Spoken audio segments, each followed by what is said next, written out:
noches, queridas amigas, queridos amigos, comenzando un programa más de Diálogo Franco, mucho frío, jornada de mucho frío. Tenemos noticias nuevas en desarrollo, aparentemente podrían o estarían dadas las condiciones, mejor dicho, para un acuerdo de paz en Cercano Oriente. El presidente Trump acaba de anunciar de que existen 6 horas para que cese el fuego definitivamente y 12 horas para que haya una suerte de armisticio entre Irán e Israel. Así que vamos a estar informando de todo eso. Nosotros vamos a tener un contacto internacional con el presidente Andrés Pastrana de Colombia, así que vamos a estar informando de toda esta situación a medida que vayamos desarrollando el programa del día de la fecha. Hoy nos acompaña el licenciado Hugo Gunset. ¿Qué tal, licenciado? ¿Cómo estás? Buenas noches, doctor. ¿Cómo le va? Muchísimas gracias por invitarme a tu programa. Al contrario, nosotros estamos muy contentos de que hayas venido. Hugo Gunset es un experto, le dio vida, le dio color a la guerra del Chaco. Y así como vemos en Netflix, a veces en algunos canales de televisión, la historia de la Segunda Guerra Mundial, de la Primera Guerra Mundial a colores, ahora tenemos la suerte de poder, gracias a Hugo Gunset, tener las imágenes de la guerra del Chaco a colores. ¿Cómo hiciste esto, Hugo?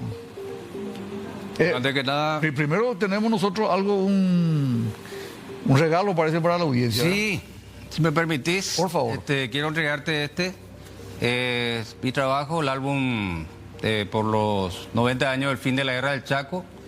Y quiero entregarte para que hagas un buen uso de él. No, vamos a hacer un sorteo. Justamente.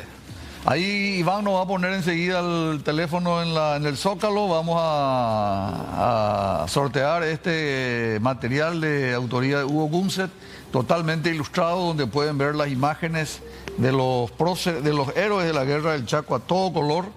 Las distintas armas, la Armada, la Fuerza Aérea, el Ejército, la Intendencia, el personal de enfermería, los radiooperadores, todo perfectamente retratado por Hugo Gunset con un color extraordinario. Esto vamos a sortear al terminar nuestro programa del día de la fecha. En el primer bloque, y vos, Hugo, mismo vas a elegir quién va a ser la persona agraciada. Son imágenes extraordinarias que hablan de del heroísmo de nuestros soldados de la guerra del Chaco, nuestros abuelos que fueron a defender la heredad nacional. Un hermoso material, Héroes de la guerra del Chaco, álbum a color 1932-1935. Adelante, Hugo. Bueno, en el año 2012 más o menos se crearon los primeros grupos en Facebook y me invitaron a participar primero en un grupo de la guerra del 70 y después en un grupo de la guerra del Chaco grande, ¿verdad? Ahí estuve viendo fotos y todas estaban en blanco y negro. Yo conocía ya las fotos a colores de la Segunda Guerra Mundial. Entonces empecé a averiguar en internet, había gente que coloreaba fotos, ¿verdad?, de la Segunda Guerra que estaban en blanco y negro. Hice una investigación y encontré un programa. Y a través de ese programa comencé mis primeros trabajos, ¿verdad?, que no eran muy realistas al comienzo, todavía no manejaba la técnica del color. ¿Cómo es eso? ¿Cómo es la técnica del color, Hugo? Bueno, este programa no usa inteligencia artificial. Directamente trabaja con la inteligencia humana. Es un programa que tiene, al igual que Photoshop, ¿verdad?, una paleta de colores y se usa el mouse como lápiz. O se puede utilizar un lápiz también, un puntero, para poder darle color. Entonces tenía a la derecha la paleta de colores y vas seleccionando cada color, ¿verdad?, y vas coloreando, pero píxel por píxel. Esto no es un botón y se colorea. Lleva horas de trabajo. A veces me lleva pocas horas, a veces me lleva varias horas, a veces me lleva días. Depende de la complejidad de la foto y de lo que vaya. Por ejemplo, el desfile de la Victoria me tomó como 15 días, que tuve que colorear las banderas de los países que pertenecían a la Legión Civil Extranjera. Y además mucha gente, la vestimenta varía, ¿verdad? Exactamente. Había militares, había civiles, ¿verdad? Entonces, llevo todo. Y una investigación también, porque del balcón No tengo acá la foto, pero van arrojando flores al paso de los soldados. También. También encontraba las flores y le tenía que dar color. Antes de entrar así en los detalles, vos sos serigrafista, diseñador gráfico, vos te dedicas a esto. Vos te dedicas a esto. Sí, hago diseño, impresión de... Y acá en Paraguay otra persona no hace. ¿Lo del coloreado? Sí. Había uno, pero ya falleció. Empezó también así, pero lastimosamente... O sea, vos sos el único entonces. Hasta donde sé, soy el único que colorea las fotos blancas. Y este material que vamos a sortear hoy entre los televidentes, ¿esto la gente puede acceder, se puede comprar de algún lado? ¿Dónde se compra esto? Sí, directamente conmigo, ¿verdad? Mi idea fue, aparte... ¿Podría dejarnos después tu número de teléfono entonces para que la gente contacte? Si están de acuerdo, sin ningún problema. Sí, claro. Mucho gusto. De eso se trata. ¿Sabes por qué te digo eso? Y ya entramos en tema después. Porque a mí me preocupa Poneme una posta imagen de los cañoneros. Qué impresionante. A mí me preocupa, Hugo, que estamos en el centenario. De hecho, faltan ya 97 años nomás para cumplir 100 años del inicio de la Guerra del Chaco. Y no hay mucho entusiasmo. Entonces, desde acá, desde Canal 9, C9N y en particular desde Diálogo Franco, queremos insistir en la necesidad de que nadie ama lo que no conoce. Si la gente no conoce la historia, no va a poder armar a nuestros héroes. Son 3 excombatientes que quedan hoy día, 3 excombatientes. ¿Cómo podemos hacer para que esto sea masivo, Hugo? Totalmente de acuerdo. Y lo que estoy haciendo, dar charlas, asistir a programas, ¿verdad? Que me hagan entrevistas. Tengo la satisfacción, si puedo comentar, que el viernes, por ejemplo, vino un periodista de la agencia EFE, me hizo un reportaje, ¿verdad? Para medios... extranjeros. Claro. Para España, para medios bolivianos, que es importantísimo porque justamente hablamos que esto fue una guerra fratricida entre 2 pueblos hermanos. Y que más allá de exaltar el heroísmo de nuestros compatriotas, también tenemos que exaltar la amistad que tenemos con los hermanos bolivianos, ¿verdad? Y esa guerra ya cumple 90 años. Acaba de cumplir el 12 de junio 90 años, ¿verdad? Entonces... 90 años de la finalización. El 14 al mediodía realmente. La finalización, pero el inicio ya son 93 años. Exactamente. Estamos quedando cortos, yo creo que hay que hacer mucho más esto y por eso a nosotros nos encantó poder invitarte para contar. Entrando ya en detalle, ¿tenemos alguna imagen que podamos pasar, Iván, ahí de cómo pintaste, por ejemplo, para que la gente pueda tener una idea de cómo es tu trabajo? Sí, de hecho no tengo material para mostrar cómo coloreo, pero sí puedo mostrar el resultado final, ¿verdad? Quisiera destacar primero esta foto.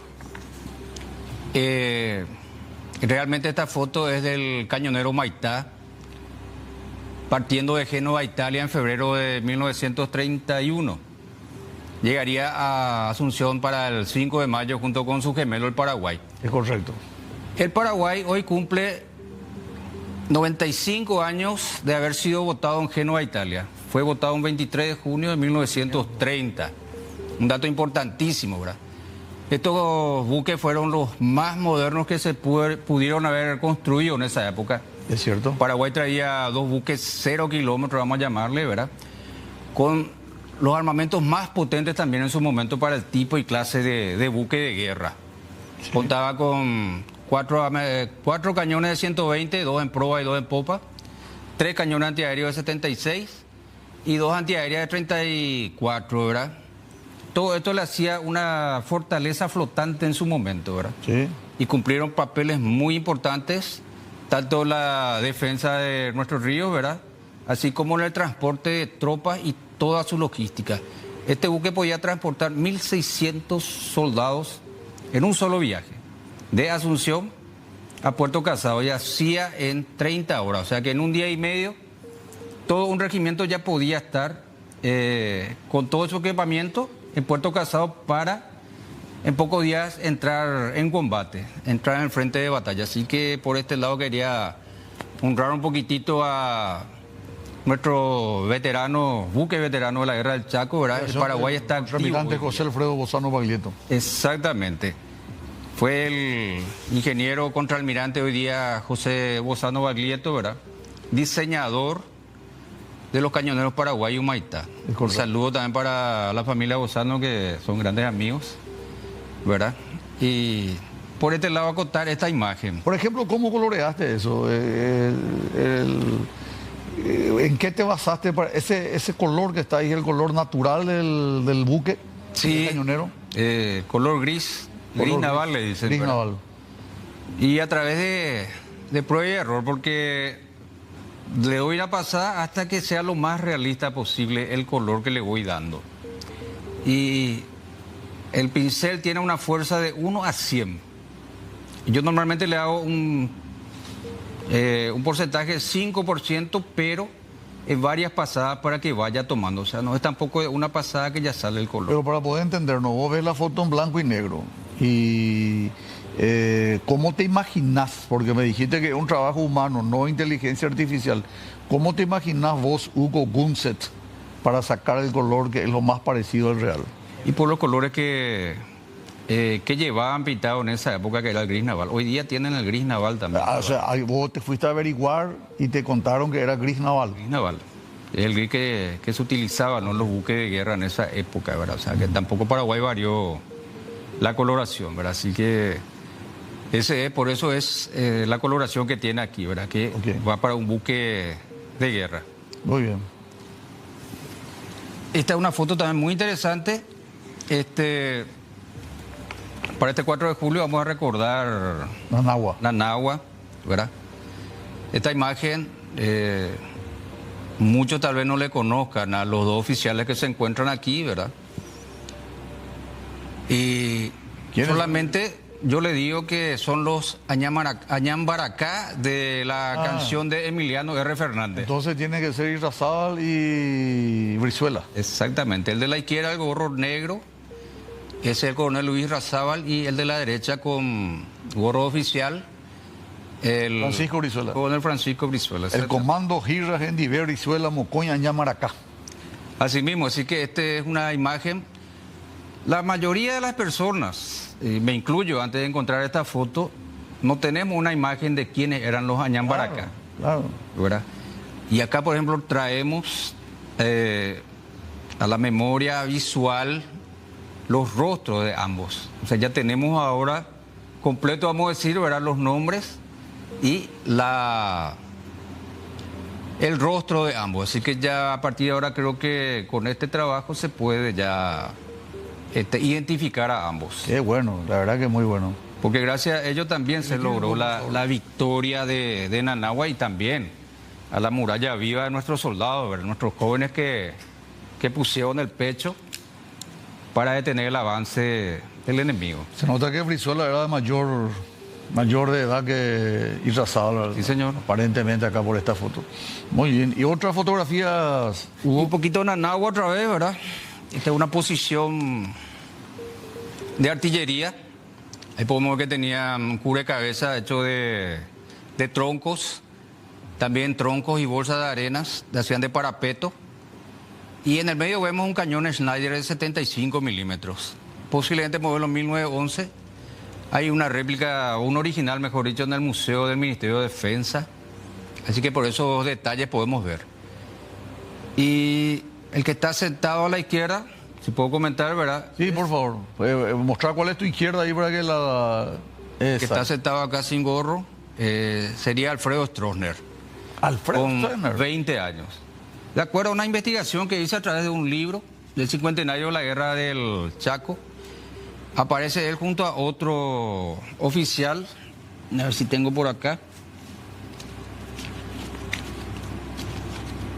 Esta, que está en el libro del 50º de la Guerra del Chaco.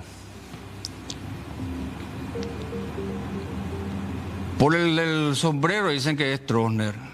Y por él dicen que es un oficial de sanidad, pero Stroessner tenía 20 años cuando eso, por lo que es más probable que sea el Alfredo Stroessner.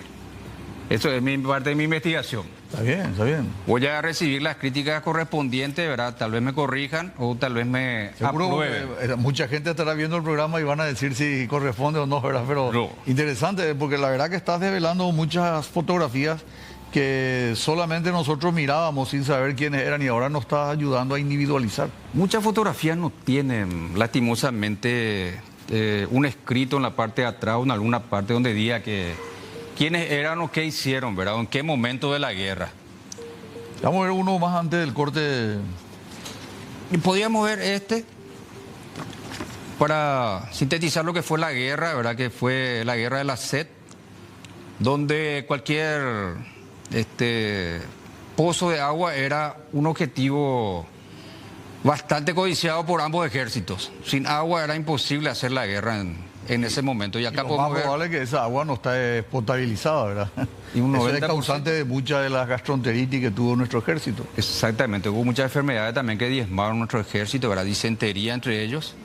Tal así que Estigarribia en una parte dice que con los enfermos y todo se pudo ganar varias batallas, ¿verdad? Así que ese es el espíritu del soldado paraguayo que, digamos como decía Arturo Bray, no tenía hambre, no tenía sed, no tenía frío, no tenía sueño, no tenía calor. Así que esa es la definición del soldado para 724. el coronel Arturo Bray. Qué interesante. Muy interesante y sobre todo muy paradigmática esa foto porque demuestra de qué manera, en condiciones normales, ninguno de nosotros iría a tomar agua de un estanque, ¿verdad? Por supuesto. Sin embargo, en el Chaco no había otra alternativa, entonces se tenían que valer necesariamente de cualquier líquido, ¿verdad? Ahí se define mejor que nunca el líquido vital, el agua. Exactamente. Tal así que cuando fue la toma de Irendagüe, por ejemplo, y que los bolivianos salieron en retirada, ¿verdad? Por la famosa picada de la desesperación, ahí fallecieron muchísimos. Sí, sí. Justamente por la desesperación de la falta de sed. Y Irendagüe era un Ahí cuenta Estigarribia que los bolivianos pedían que orinen los paraguayos para poder beber la orina porque no tenían líquido, estaban sedientos. Exactamente. 45 grados de temperatura y con el calor del mediodía, ¿te imaginas el calor que habrán tenido esta pobre gente? Incluso la ametralladora enfriada por agua, ¿verdad? Tenían su reservorio y los oficiales tenían que estar armados, ¿verdad? Para evitar que los soldados en su desesperación se apropien del líquido y ahí se quedaban sin defensa. Porque una ametralladora era... O sea, lo que está diciendo es que los soldados paraguayos estaban armados para que ningún soldado paraguayo venga a sacar agua del refrigerador de la ametralladora, para que no se queden sin Y sin lo más defensa. probable en ambos bandos fue eso también. Qué ¿verdad? bárbaro. Porque los bolivianos también tenían... Tenemos una foto de una ametralladora a la vuelta, ¿eh? Vamos a unos consejos comerciales y regresamos inmediatamente con Hugo Gunset, el Chaco a todo color. Vuelta con Hugo Gunset. Imagínense ustedes, Paraguay es la única vez en toda la historia que tuvimos nosotros la suerte de verle desfilar a nuestros héroes, porque la guerra del Chaco se ganó. Acá no solo se ha vencido a penurias y fatigas, sino que se venció al adversario. Por eso la música de Emiliano R. Fernández, que habla de lo de Mocoya en Yamaracá, también dice y se le expulsó a los bolivianos y finalizada la guerra el 22 de agosto se hizo el desfile de la victoria. Hermosamente no tenemos ninguno de los arcos. Sí, yo tengo entendido que este Arco del Triunfo, bueno, si podemos acercar, estaba en Palma y Chile. Ese es de la Legión Civil Extranjera. Exactamente. Bajo él había varias banderas que representaban cada país que Claro. aportó su granito de arena para que el ejército paraguayo pueda tener un buen desempeño en el campo de batalla. Y dicen que este arco que podemos ver ahí estaba hecho de madera y lona. No es un arco material. Es correcto, es correcto. El único material era el que estaba frente al Ministerio de Defensa. Y este arco dicen que duró una semana, estuvo en exhibición. ¿Por qué no quedó más? Mi teoría es porque la guerra continuó en la mesa de negociaciones ya, pero no terminó hasta la firma del tratado de 1938. Sí, pero era además material, como decir, de lona. Sí. Sería hoy una pared de plástico, ¿verdad? Entonces, más o menos esa sería la explicación. Duró muy poco por eso, ¿verdad? Un deseo que tengo justamente este 22 de agosto se cumple 90 años el desfile de la Victoria y sería lindo reconstruir por lo menos para esa fecha este arco. Hubiese estado lindo que sea para el 12 de junio, ¿verdad? No, pero fue el 22 de agosto, tenés razón. Claro, pero es muy lindo una réplica, de verdad, para nuestra memoria visual. Nosotros estábamos hablando con Cristian Vázquez a ver si podemos hacer vía inteligencia artificial, recrear el desfile. Ojalá que se pueda, vale la pena. Lastimosamente no tenemos material audiovisual de ese evento. Según me dice el nieto del mariscal Estigarribia, el canciller José Félix Fernández Estigarribia, es probable que un argentino haya filmado una parte del desfile. Es probable, tampoco pudimos tener acceso. Averigüé con la gente del Ministerio de Defensa, con la gente de Cultura y nadie tiene material de la guerra. Hay un material corto que dura 4 o 5 segundos en donde se ve el palco principal y algunas cuestiones. Me dijiste que te censuraron tu cuenta de Facebook porque coloreaste un cuadro con la bandera nazi. Sí, justamente la fotografía que estábamos pasando hace un rato. Ahí tiene la fotografía nuestra amiga. Ya en esta parte final con el amigo Hugo Gunset, la guerra del Chaco a todo color. Impresionante la cantidad de gente que están llamando, así que le vamos a dar 3 minutos finales para que puedan entrar en la lista de la persona que va a salir agraciada con este material. Un excelente trabajo de Hugo Gunset, la guerra del Chaco a color. Tenemos una imagen que quería compartir con nosotros, Hugo. Sí, quería comentar nada más que estuve 2 años sirviendo como reservista en la flota de guerra.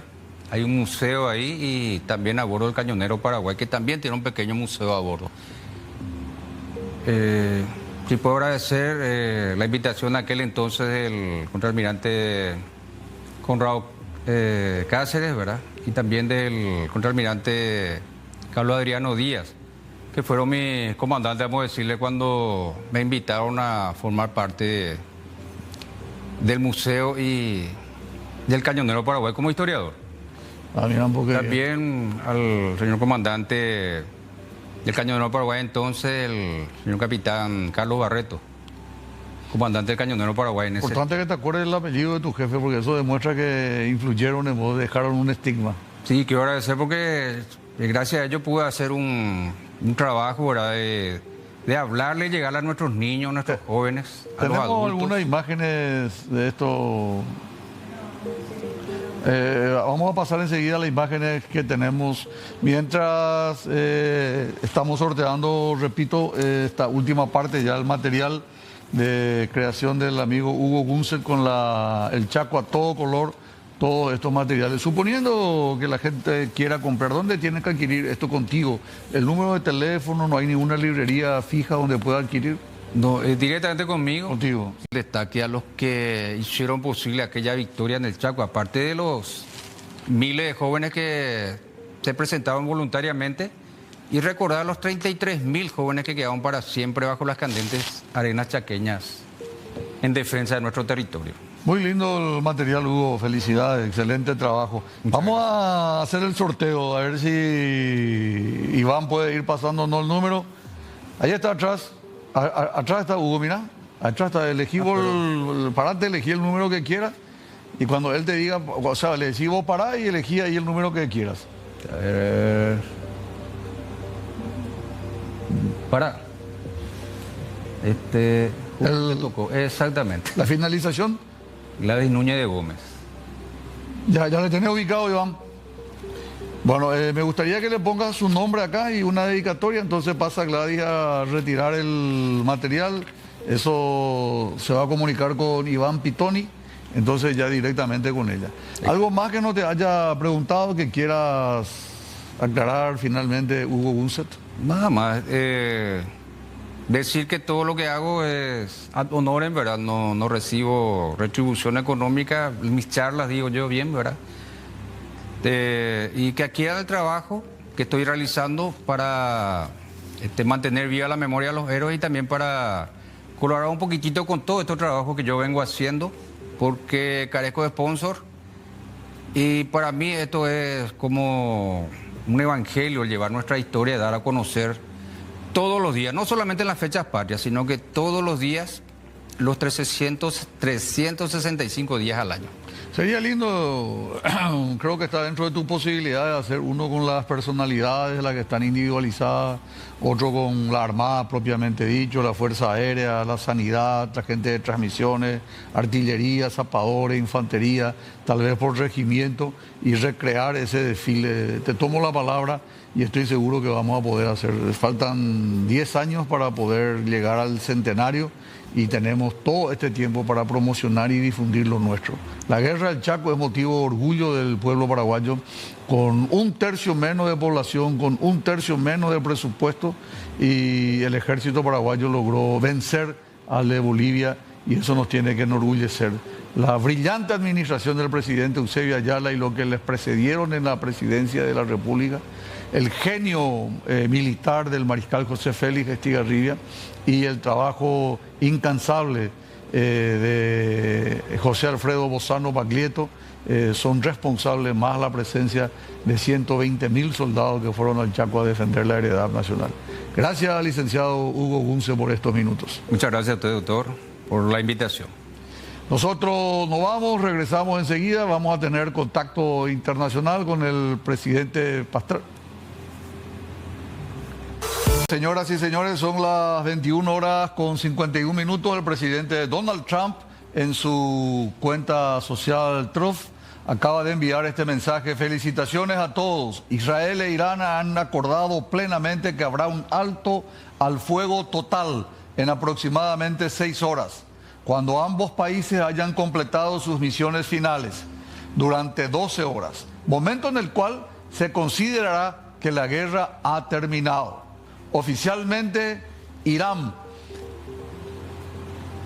iniciará el alto al fuego y a las 12 horas Israel lo iniciará, y a las 24 horas el mundo anunciará oficialmente el fin de la guerra de los 12 días. Durante cada alto al fuego, la otra parte se mantendrá pacífica y respetuosa. Suponiendo que todo funcione como debería, que así será, felicito a ambos países, Israel e Irán, por su resistencia, coraje e inteligencia para poner fin a lo que debería llamarse la guerra de los 12 días.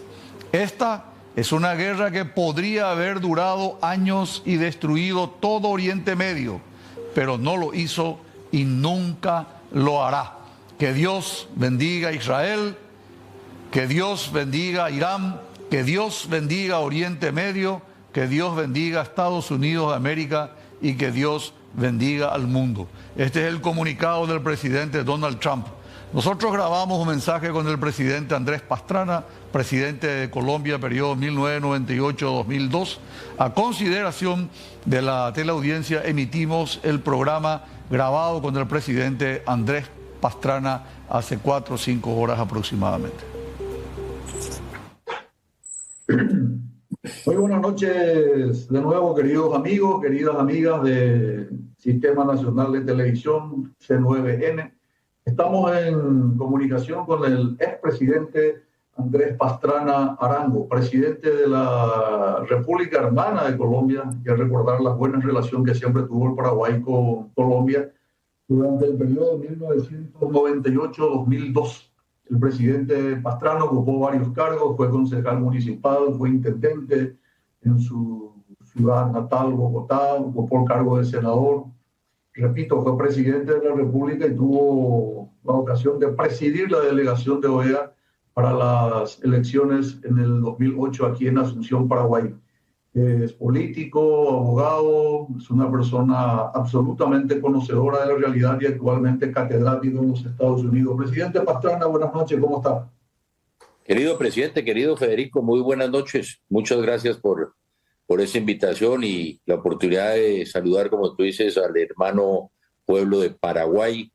Un afectuoso abrazo y esperando otra vez regresar pronto.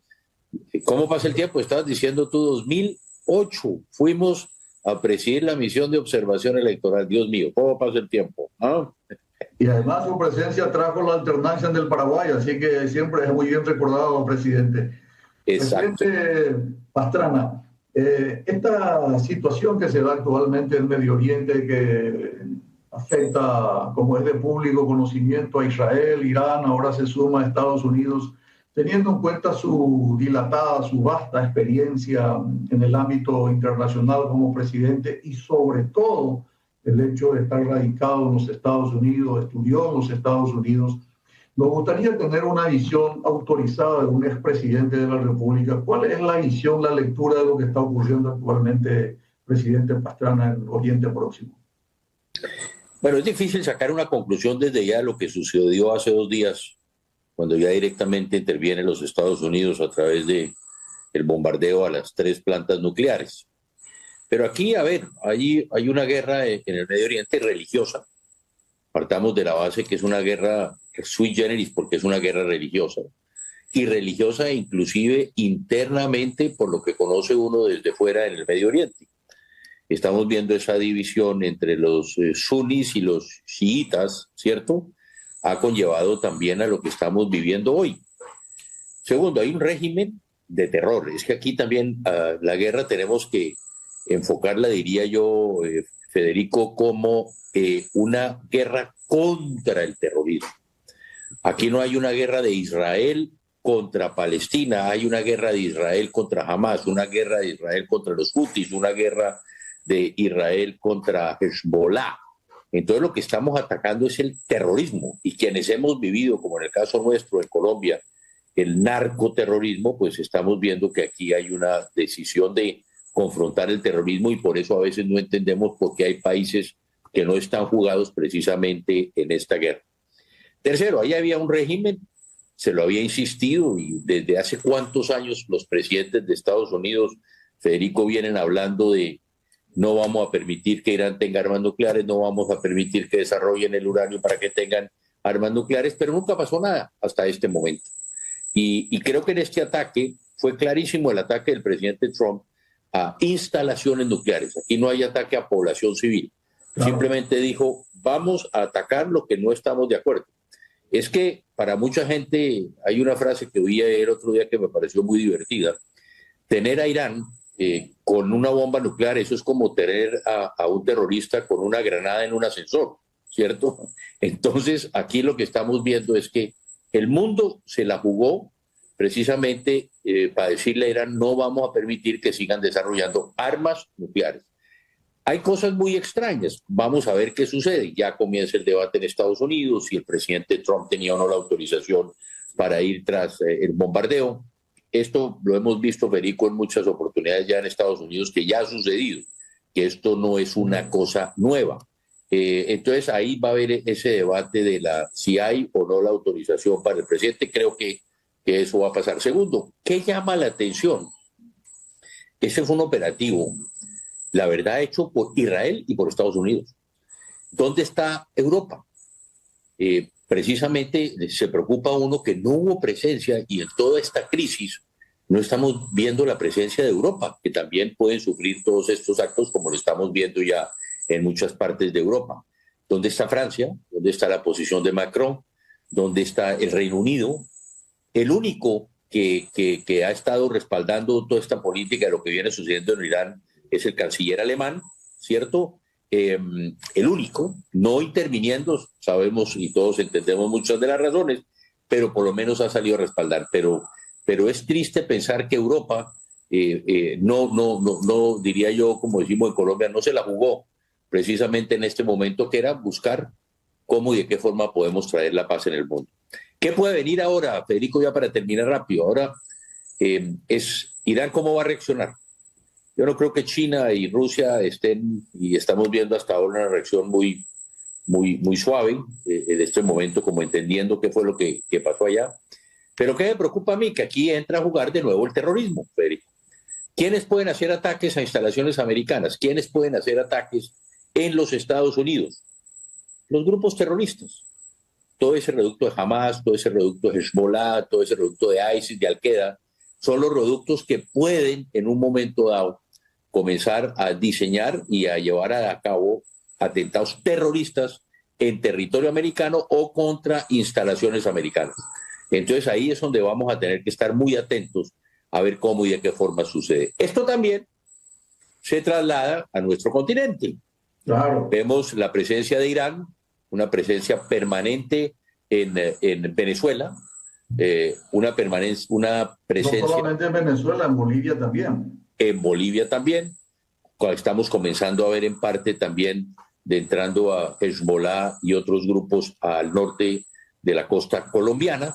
Y ahí se están produciendo drones. Al parecer hay imágenes, ustedes las ha visto, presidente, de Maduro y de Diosdado y de ellos con la gente viendo los drones que hay allá, que pueden tener ahí. Entonces, yo creo que también hay que estar muy atentos porque cualquier movimiento que pueda suceder en la región, Estados Unidos va a intervenir, especialmente si es del movimiento iraní. Presidente, me gustaría abordar el tema de América Latina, como usted está comentando, el tema entre Colombia, Venezuela, la comunidad musulmana en Bolivia, que es muy abundante, creo que es la más abundante, incluso más que en Venezuela, es preocupante. Pero antes, presidente, ¿cuál es su lectura, Andrés Pastrana, presidente de Colombia, el rol que va a jugar acá Rusia? Rusia tiene un acuerdo desde público conocimiento con Israel para la provisión de drones. De hecho, Israel jugó bastante tibio, como usted dijo, no se la jugó en el conflicto Rusia-Ucrania. Entonces, hay una delegación de entre 4 a 20 personas, ayatolá y algunos del régimen militar iraní que están yendo a Moscú. ¿Cuál es el rol de Rusia en el conflicto de Medio Oriente, presidente? Eso está por verse. La verdad que yo creo que la reacción hasta ahora, pues, no es la que se esperaba, que hubiera una reacción tan fuerte, ¿cierto? Precisamente contra este bombardeo. Lo ha dicho Putin, creo que estarían dispuestos a entregarle armas, pero armas nucleares. Yo creo que ahí hay un tema que Rusia va a tener mucho cuidado, lógicamente, y no solamente Rusia, porque es que si Rusia comienza a aportar armas nucleares a Irán, pues ¿quién va a sufrir? Irak, Emiratos, Qatar, Saudi Arabia, Bahrein, en fin, todos estos países son los primeros que van a estar muy atentos cuál es la posición de Rusia. Rusia está en capacidad de abrir otra guerra en este momento, complicado para el presidente Putin de abrir otro frente, ¿cierto? Y segundo, yo creo que los Estados Unidos, y yo creo que en un momento dado en que si se empieza a jugar con armas nucleares, es decir, yo te doy armas nucleares, no las uso yo, pero tú las puedes usar en otro país, eso se convierte ya en un tema muy complicado y yo creo que los Estados Unidos y el mundo estaríamos dispuestos a reaccionar. Eso es lo que es grave. Y como tú dices, miremos qué pasa en América Latina.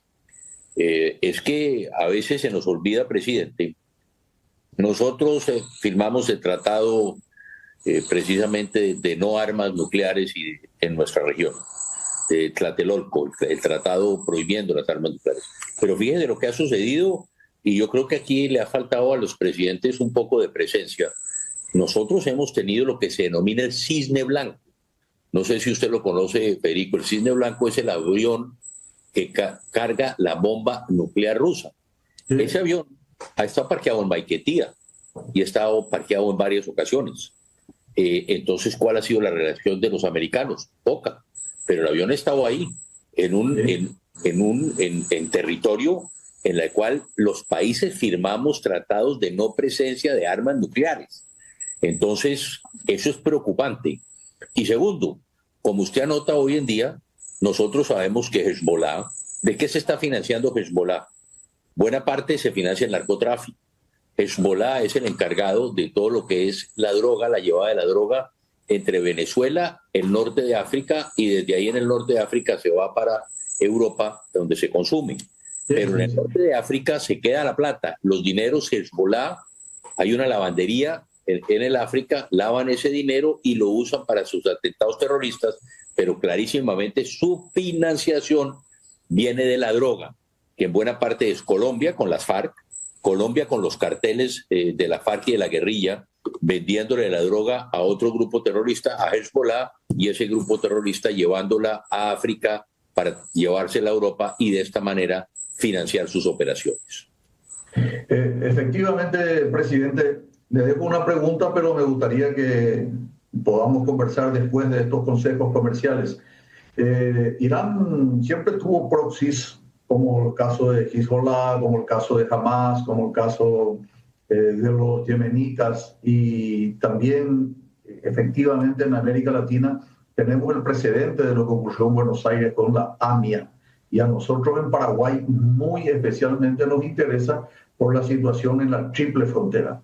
Me gustaría luego de estos consejos comerciales, presidente Pastrana, si podríamos comenzar a pergeñar qué es lo que puede ocurrir extra zona como parte de estos proxies que responden a Irán, pero que no actúan en forma explícita Irán, sino que lo hacen en forma implícita. Luego de estos consejos comerciales nos responde el presidente Andrés Pastrana. Estamos de vuelta con el presidente, el doctor Andrés Pastrana, presidente de Colombia. Presidente, la presencia de los proxies, que es una forma, diríamos, elegante de eludir responsabilidad, pero sabemos que actúan a nombre del terrorismo de Irán en América Latina, por ejemplo, podría darse en la zona de la triple frontera, donde tienen un hub muy importante. Ya sabemos, recordamos lo que pasó con la AMIA en la Argentina, con el ómnibus, en fin, toda esa situación de terrorismo. ¿Cómo ve la presencia, presidente Andrés Pastrana, fuera de la región, fuera de Medio Oriente, de cómo podrían actuar en forma, diríamos, extraterritorial los proxies proiraníes? Muy preocupante, presidente. A ver, hagamos un análisis. ¿Por qué? Colombia, y vuelvo y reitero, quien hemos vivido el terrorismo, como es en el caso nuestro, en el caso colombiano, lo viví yo personalmente, secuestrado por el narcotráfico, por Pablo Escobar. Claro. Me tocó como alcalde de Bogotá, yo enterré 3 candidatos presidenciales. Y mire lo que estamos viendo. Aquí el problema más grave es el vínculo narcotráfico-terrorismo, narcoterrorismo. Mire lo que está pasando en Colombia. El presidente Petro, en campaña, habló de lo que denominó el pacto de la picota, que era un pacto para dialogar con los narcotraficantes, para evitar su extradición, hacer acuerdo con ellos. Y el propio hermano del presidente Federico declaró, el propio hermano, de que fue a la cárcel de la picota a hablar con narcos, lo que le permitió que ayudara al presidente y que habían logrado 1 millón, dice él, y pico de votos. Qué curioso que ese 1 millón y pico fue con los que ganó Petro.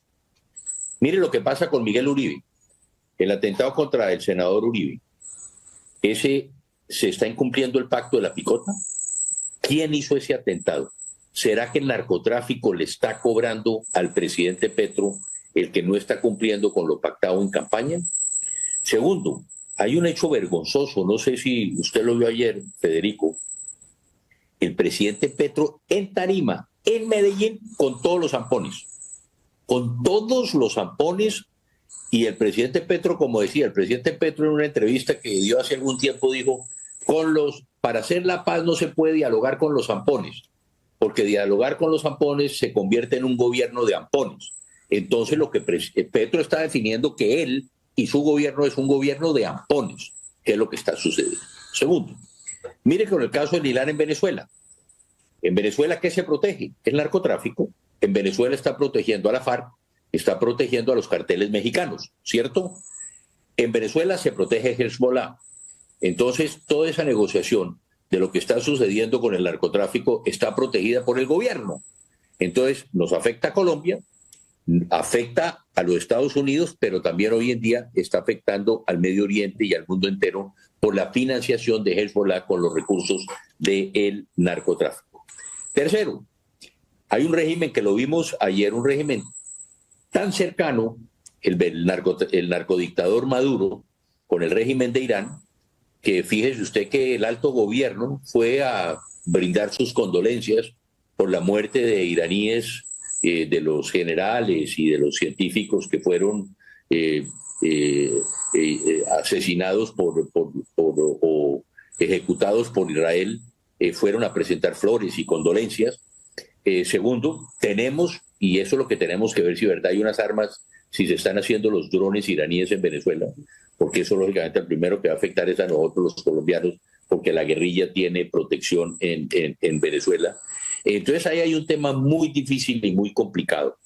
Lo que decía usted ahora, Federico, presencia también en Bolivia muy grande de grupos árabes, musulmanes, lógicamente, pero lo que hay que averiguar es de dónde proviene esta gente.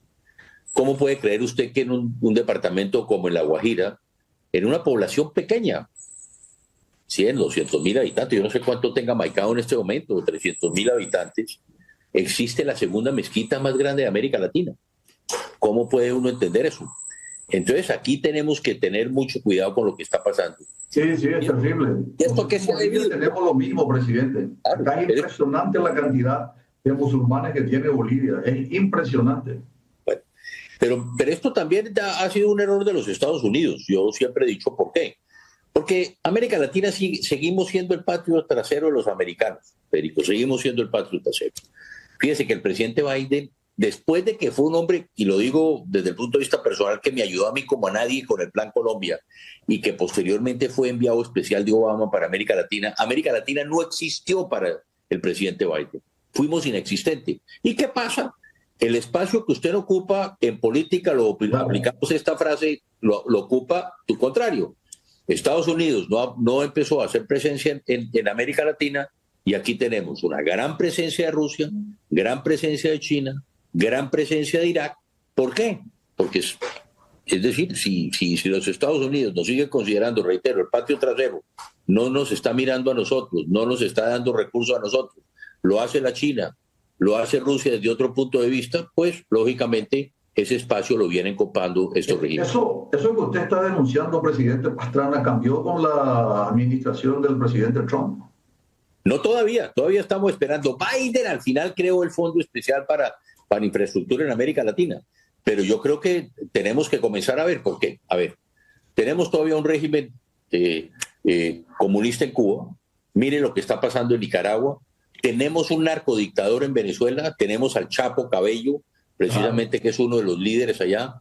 Entonces, aquí hay una política que a veces es contradictoria, porque ¿cómo podemos entender en que el gobierno americano, yo lo digo, Federico, el gobierno americano saca carteles como en la época del oeste, ¿cierto? Recompensa, se busca. Quien dé información por Nicolás Maduro, quien dé información de Nicolás Maduro, se ganará $30 millones. O quien dé información de Diosdado Cabello, se ganará $15 millones. O de Padrino López, $15 millones. ¿Por qué no nos ganamos esa plática, Federico? Mandemos un mensaje a la DEA diciendo: el señor Nicolás Maduro está en el Palacio de Miraflores. El señor Diosdado Cabello es ministro del narcogobierno de Maduro. Padrino López es el ministro de Defensa del narcogobierno. Hay una hipocresía. Claro, presidente. Porque además yo digo más que hipocresía. A ver, ¿cómo puede usted entender, Federico? ¿Cómo podemos entender los paraguayos o los colombianos de que el presidente Biden envía, y el presidente Trump envía, ese gobierno también, enviados especiales del presidente a dialogar con delincuentes que están solicitados por la justicia o por las entidades americanas? Entonces, ¿cómo podemos entender que la DEA dice: quien me dé $30 millones, doy $30 millones, quien me dé información de dónde está Nicolás Maduro, y van los enviados especiales de Biden y de Trump a hablar con Nicolás Maduro? Ahí puede haber un encubrimiento, ¿o no? Claro. Porque ¿por qué no da usted la información cuando sabe que se está reuniendo con un delincuente buscado por la justicia americana? Presidente Pastrana, de acuerdo a esas aseveraciones, podemos inferir entonces que en América Latina no podemos estar tranquilos de lo que pueda ocurrir si es que actúan estos proxies pro-iraníes, en particular en los pueblos de Venezuela, Colombia y aquí en la triple frontera, Paraguay, Argentina, Brasil. Yo tendría mucho cuidado, porque Irán va a reaccionar, y como hemos dicho, no va a reaccionar directamente, sino a través de estos proxies, ¿cierto? Pero todos sabemos que viene con precisamente órdenes desde el régimen de Irán. Muy bien. Presidente, vamos al último corte y regresamos luego ya con el análisis y las reflexiones finales del presidente Andrés Pastrana. Estamos en Diálogo Franco, hoy, lunes 23 de junio. Consejos comerciales y regresamos inmediatamente con más Diálogo Franco. El Grupo Cavalaro presenta el nuevo polvo Guairá Deluxe. Hola, mami. Ser mujer mujer no es tarea fácil. Entre el trabajo, la casa y los hijos, a veces parece que se necesita un superpoder para lograrlo todo. Sí, eso está hecho. Sí. Detrás de una supermujer siempre hay un secreto. Guairá Deluxe libera su poder. Gracias a su nueva fórmula de acción completa con bioenzimas de limpieza inteligente, elimina suciedades y manchas utilizando menor cantidad de producto, dejando un perfume agradable, fresco y duradero. Descubrí el secreto y activa vos también la superheroína que llevas dentro. Probá el nuevo polvo Guairá Deluxe Acción Completa. Es un producto del Grupo Cavallaro. La exclusividad significa diferenciarse de otros. Asismed quiere eso para vos, que te sientas exclusivo, porque así te sentís mejor. Para enterarte las ventajas de ser un beneficiario exclusivo de Asismed, llama al 288-7000, porque en Asismed sabemos lo que te hace bien. Parte final de la programación del día de la fecha. Estamos en contacto vía Zoom con el presidente, el doctor Andrés Pastrana, presidente de Colombia. Repito, tuvo presencia activa, fue, como él mismo lo denunció, apresado por el Pablo Escobar en la época grave de la guerrilla colombiana. Actualmente es docente, catedrático, analista internacional. El presidente Pastrana es una autoridad y conoce, porque sufrió el secuestro, y además conoce en su condición de expresidente lo que está ocurriendo. Presidente Pastrana, hace poco fuimos testigos de un hecho deleznable de todo punto de vista, repudiable. El senador de Colombia y precandidato a presidente de la República, el doctor Turbay Uribe, fue brutalmente, diríamos, agredido, se le intentó asesinar. Felizmente está ganando esta batalla por la vida, y nos gustaría saber primero el estado de salud del senador Turbay Uribe y en segundo lugar las reflexiones de lo que está ocurriendo en Colombia y sobre todo la posición del gobierno de Petro, del presidente Petro, respecto a este intento de homicidio.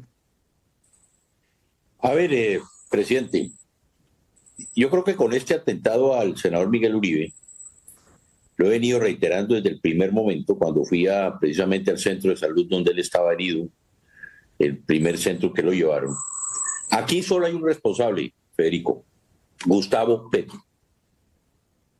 ¿Y por qué digo que es un responsable? Porque usted ha visto que ¿cuál es la estrategia del Foro de Sao Paulo, del Grupo de Puebla? Polarización. Aquí buscan que los negros peleen con los blancos, que los blancos peleen con los indígenas, que los indígenas peleen con la clase media, que la clase media pelee con los ricos con los pobres. Esa es la estrategia de generar toda una polarización que nunca ha existido en nuestros países. Eso no existía en nuestros países. Pero ellos han venido generando este odio y este rencor. Y un presidente con una verborrea, como se dice en Colombia, que lo único que hace es insultar a la oposición, llama prostitutas a los periodistas, a nosotros nos dice que somos criminales, que somos ladrones, que somos corruptos, sin una prueba, sin una evidencia, sin absolutamente nada. Es que digo yo, el que siembra odios recoge sangre, y eso fue lo que le pasó al presidente Petro. Todo esto se debe a él es el único responsable. Y fíjense, ya llevamos ¿cuánto?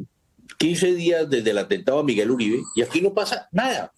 Aquí no sabemos quién fue. Todo lo que se filtra es por revistas, por medios de comunicación, pero nada por el gobierno o por la fiscalía. Aquí no han salido a decir capturamos a estos, capturamos a los otros, vamos por este lado de la operación, vamos llevando la operación por un mecanismo. Yo creo que aquí... Creo que el presidente Petro incluso descartó que haya sido una causa política, presidente Pastrana. Y ya la fiscalía dijo que era una causa política.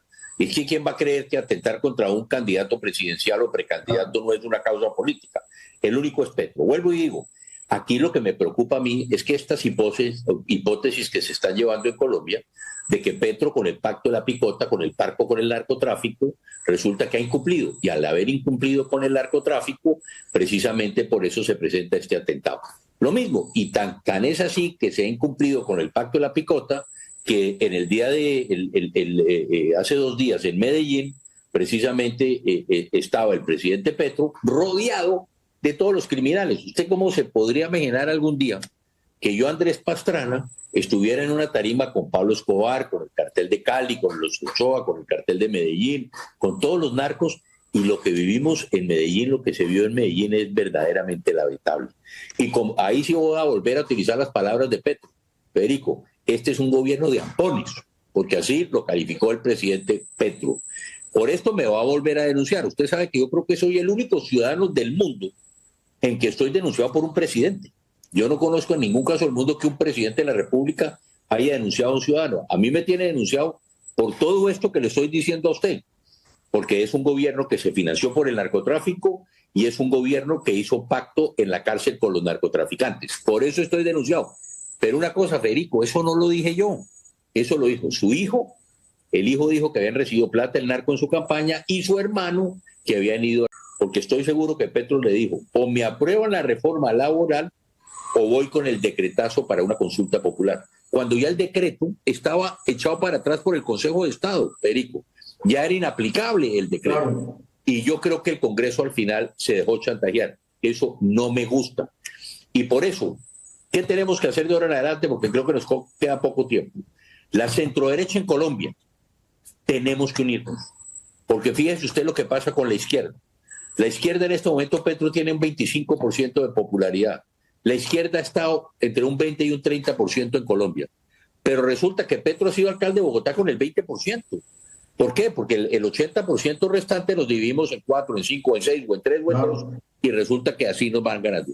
Si nosotros, la centroderecha, en Colombia, no nos unimos para sacar un candidato único a presidente y a vicepresidente a través de un mecanismo que yo se lo propuse al presidente Álvaro Uribe ya hace casi 8 años, cuando elegimos a Iván Duque, le dije, mire, hagamos unas primarias, esas primarias se hicieron en la elección de parlamentarios, el que gane es presidente y el que pierda vicepresidente, y por eso quedó Iván Duque y Marta Lucía Ramírez.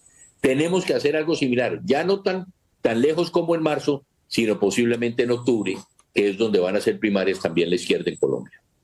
Presidente, este connubio que se da en forma abierta entre los gobiernos del dictador Nicolás Maduro y el presidente Petro, ¿cómo afecta la seguridad de Colombia, en particular esta relación que hay entre las FARC, que nosotros tuvimos las consecuencias del brazo largo de la FARC, y el apoyo económico que normalmente recibía de gobiernos limítrofes, en particular de Venezuela? ¿Cómo está la relación en este momento entre estos dos gobiernos que políticamente son compinches, como se le dice acá?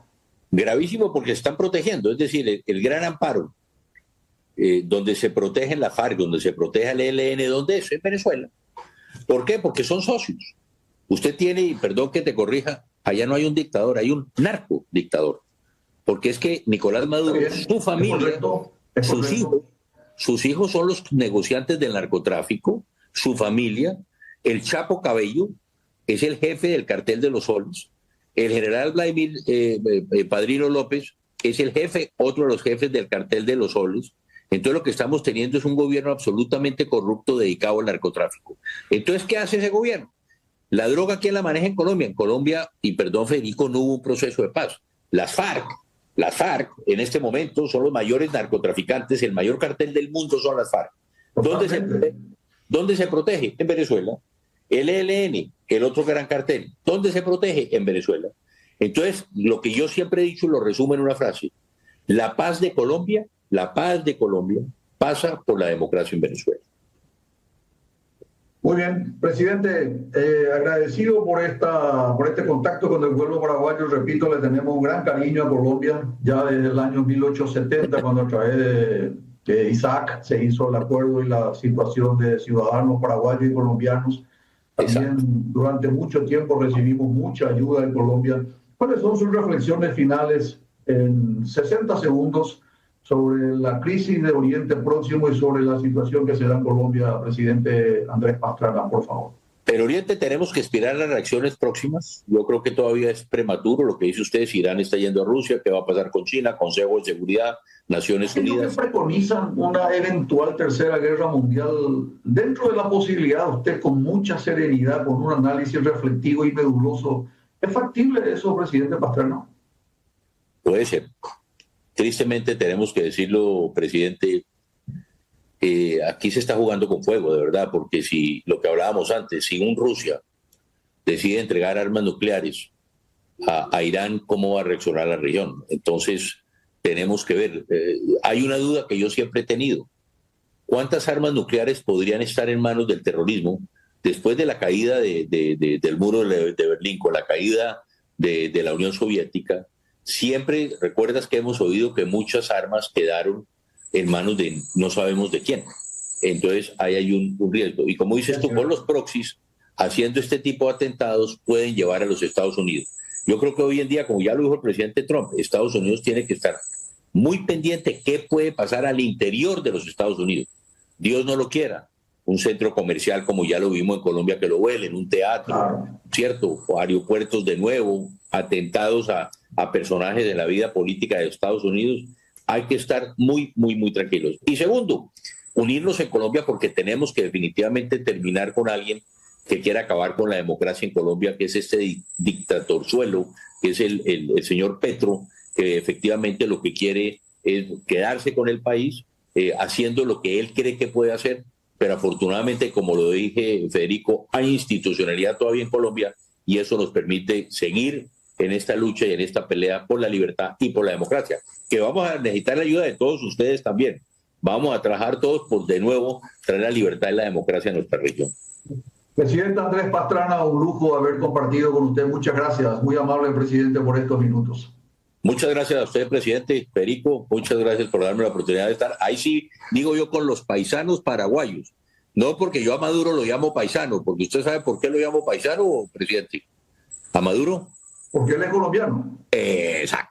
¿Eh? Pero yo me siento paraguayo como los paraguayos son colombianos de nuestro país. Gracias, presidente, un lujo. Muchas gracias. Estuvimos con el presidente Andrés Pastrana. Nosotros nos vamos, regresamos, si Dios permite, el próximo lunes con más Diálogo Franco. Gracias a la audiencia por la preferencia.